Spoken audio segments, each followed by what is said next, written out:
Binigyan na ng 15 araw na palugit ng Bureau of Customs sa mga diskaya para patunayang hindi smuggled ang kanilang mga luxury cars. Ayon kasi sa BOC, 8 sa mga ito ay natuklasan ng manungkulang sa dokumento. Si Patrick De Jesus sa report.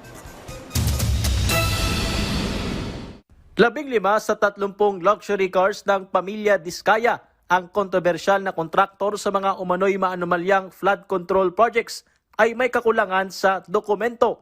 Ito ang resulta ng pagsusuri ng Bureau of Customs na may kustodiya ngayon ng mga naturang mamahaling sasakyan.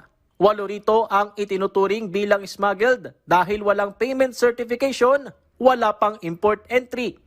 Kabilang dito ang Rolls-Royce, Toyota Tundra, Toyota Sequoia, Mercedes-Benz Brabus, Lincoln Navigator, Bentley Bentayga at Toyota Land Cruiser 300 Series. Binigyan ng 15 araw ang mga diskaya pati na ang mga importer ng sasakyan para magpakita ng kaukulang dokumento bago maglabas ang BOC ng warrant of seizure and detention.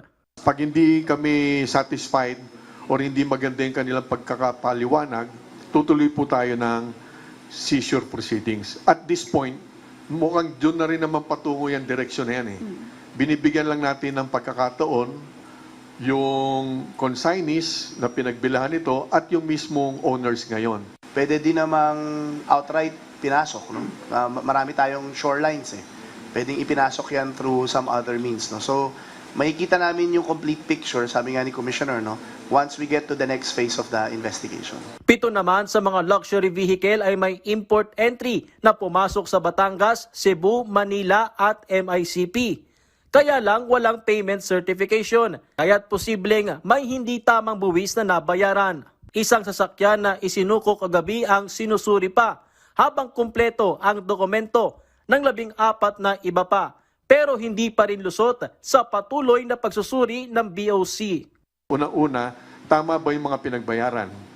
Kung yung pinagbayaran lang ang pinag-usapan natin, pwede na sana yun. Kaya lang, kung mali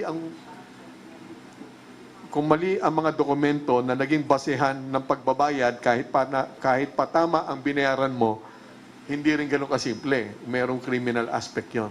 So, not that simple. Higit sa 10 tauhan din ngayon ng BOC ang iniimbestigahan upang alamin kung paano nakalusot ang mga sasakyan na ito na kulang ang dokumento. Again, persons of interest pa lang yan. Ano?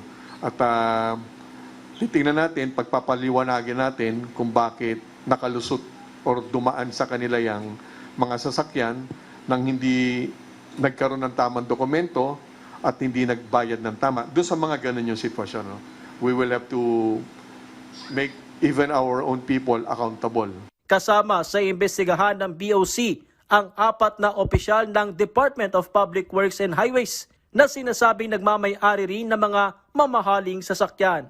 Patrick De Jesus para sa Pambansang TV sa Bagong Pilipinas.